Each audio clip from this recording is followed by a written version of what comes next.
Hello guys, আসসালামু আলাইকুম। তো এখন বাজে প্রায় রাতের একটা।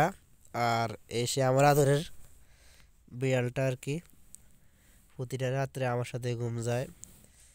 আর ও শান্তি এসে আমার কাছে, মানে রাত বা মানে খাওয়া দাওয়ার শেষ হইতে না হইতে আমার সাথে আইয়া ঘুম যায় যায়, আবার সকালে উঠে যায়। আর এসে আমার আদরের ময়নাটা ময়না, বুঝি রে, কিসে? হুম। সকালবেলা হইলে যে আমার গায়ের উপর দিয়ে আমারে মানে মানে সকালে ঘুম থেকে ওই ওই আমাকে ঘুম থেকে উঠায়। আর এই যে আরাম, সব আরাম, আরামসে আরাম। এই খুশি, কিসে? হ্যাঁ, কিসে? ঘুম যাস না কে? হুম, ঘুম যাস না কে? ঘুম যাস না কে? কিসে? কিসে রে? রাগ করছ? রাগ নেই করছ? হুম, খুশি।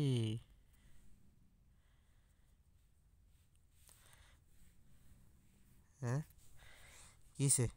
মহিলা ইঙ্গে পালাবি? হ্যাঁ। হুম।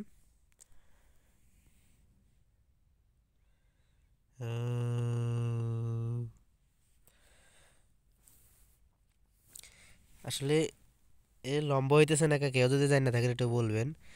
আর আমার রাত্রে হইলে মানে আমার গায়ের উপর দিয়ে ওইটা মানে কি একটা অবস্থা করে।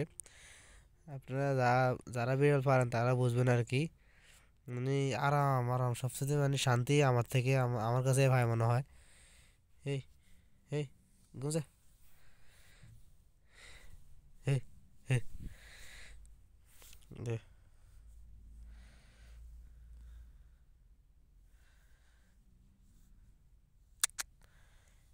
বুঝি, টাটা,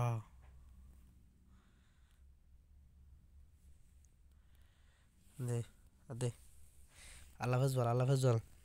এই, আল্লাহ হাফেজ বল। টাটা দে, টাটা টাটা, গুড নাইট বল। তো গাইস, সবাই ওর জন্য দোয়া করুন। ও এটা স্বাভাবিকভাবে একটু অসুস্থ আর কি। আর মানে এই যে মারামারি করে পুরা পুরা চলে আছে পুরো শরীর। এই যে এই এমনি মাথার এখান দিয়ে দুইটা, আরেকটা কোথা থেকে আসে জানি না, কিন্তু ওরা সব প্রতিটা দিন রাত, প্রতিটা দিন দিনে বিকেলবেলা মনে হয়, মানে আমি থাকি না বাসায়, ওরা মারামারি করে এই আর কি। আর মানে গলার নিচে একটা মানে এই যে গলার নিচে একটা সোলানি জায়গা আছে এই কামড় দিতে আজকে। আর ওই জন্য একটু দোয়া করবেন। আর শরীরটা খুব